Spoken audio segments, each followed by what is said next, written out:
makanan saya tiap hari. Pribadi saya, mau dihina, dicaci, dimaki, difitnah seperti apapun, demi Allah saya memaafkan orang-orang itu.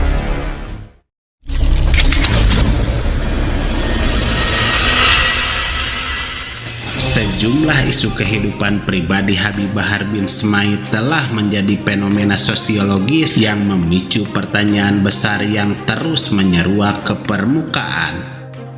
Dan di tengah kontroversi serta badai hujatan terkait sepak terjang Habib Bahar, mengapa banyak wanita dari berbagai kalangan terjerat dan bersedia dinikahi secara siri seperti yang terjadi dengan Helwa Bahmid dan beberapa dugaan wanita lainnya?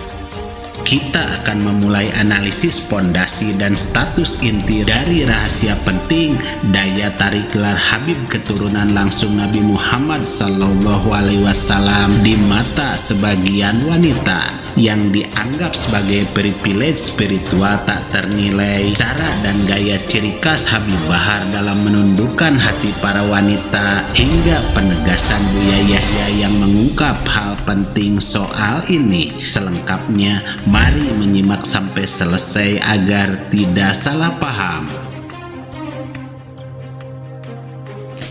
Kalau boleh saya tahu izin, istri dari Habib ada berapa sih? 3. Jadi setelah saya itu ada yang Kalimantan nomor 2. Oke, Kak Fadun 1. Yang kedua? Orang Kalimantan, tinggalnya Pontianak. di? Pontianak. Yang ketiga? Helwa terakhir. Ketertarikan sebagian wanita terhadap Habib Bahar terus menarik perhatian publik. Dalam lingkar terdekatnya ada Fadlun Faisal, istri sah yang mendampinginya sejak lama, serta Helwa Bahmid yang menjadi bagian penting dalam perjalanan hidupnya. Dua nama ini kerap dijadikan contoh bagaimana karisma seorang figur kontroversial dapat mempengaruhi dinamika hubungan mereka. Di luar itu, berbagai rumor tentang keterlibatan perempuan lain beredar tanpa kepastian, tetapi justru memperlihatkan kuatnya magnet sosial sang tokoh. Para analis menyebutnya kombinasi bad boy alur atau keberanian ekstrim, kepemimpinan tegas dan halo effect dari banyaknya pengikut citra dominan itu bagi sebagian wanita bukan menjauhkan, tetapi justru malah dianggap semakin menarik.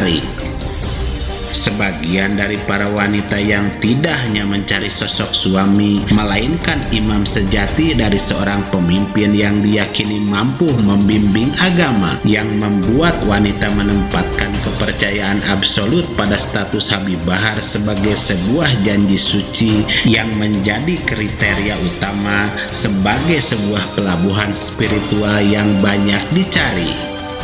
Daya tarik Habib Bahar bin Smaid kemudian dibangun dari dua pilar personal yang pada akhirnya harus dibayar mahal.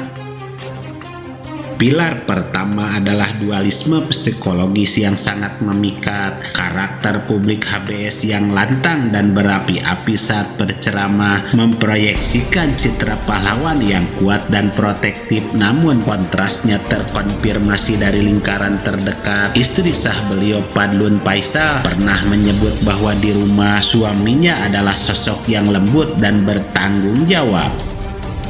Kombinasi kekuatan yang menggetarkan publik tetapi kelembutan yang hanya dipersembahkan untuk istrinya menciptakan daya tarik psikologis yang membius. Habib tuh suka bersyair dong, orangnya pujangga.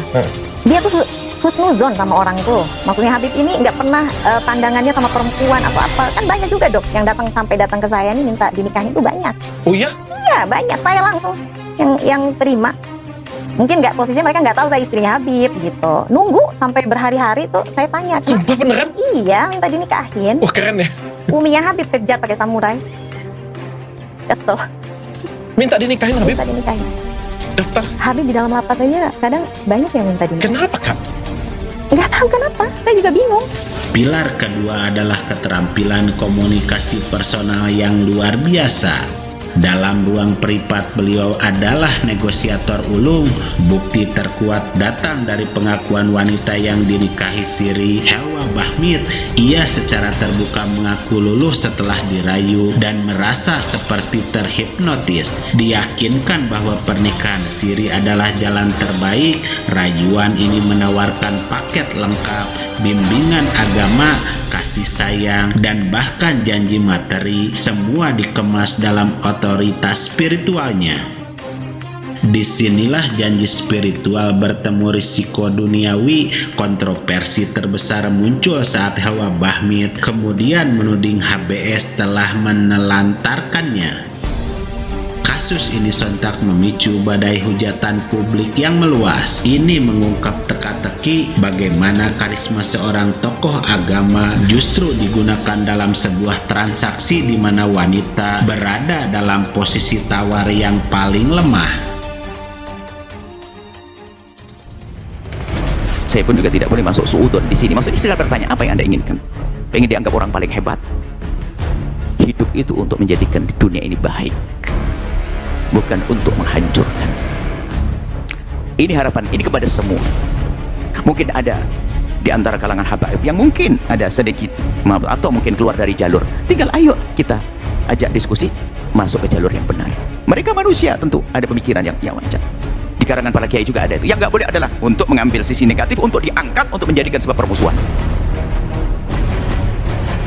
Berarti Anda menginginkan Gus ini adalah maksum, Gus itu maksum, nggak boleh salah, atau Anda menginginkan habaib maksum, nggak bisa salah. Anda itu punya akidah apa? Kok Anda seperti itu? Kami cinta para kiai, cinta para gus-gus yang mereka anak-anak kiai yang hebat, cinta para habaib. Mereka adalah juga di antara mereka banyak ulama-ulama. Tentunya jangan Anda mengambil contoh anak kiai yang tidak jadi kiai atau habib yang tidak jadi ulama. Itu bukan sebagai tolak ukur. Anda salah. Bicara tentang habaib, ambil habaib yang tidak berilmu, ngomong kelantur, wah ini habaib. Urusan kiai, anak-anak kiai, ambil anak gus yang lantur. Anda ini penfitnah besar, siapa namamu? Anda ini mau apa ya Mbak Allah? Semoga Allah menjadikan kita hamba yang saling mencintai. Semoga Allah menutup, menjauhkan kita dari menjadi ahli fitnah, jauhkan dari fitnah dan memfitnah. Kepada mohon maaf, mungkin dari kalangan habaib yang tersinggung oleh kalimat kami. Nuhibbukum fillah, kami cintai Anda karena Allah, kami mohon maaf.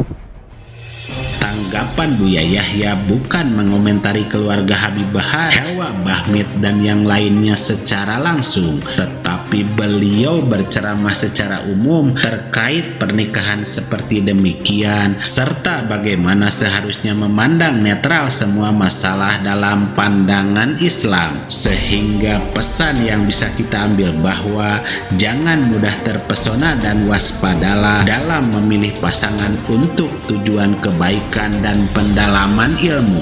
Jangan pernah terkecoh oleh sebuah gelar jabatan dan kecerdasan, tetapi kita wajib melihat dengan cermat semua pernyataannya tersebut. Apakah sudah benar atau masih membawa keraguan dengan apa yang sudah dijelaskan para ulama.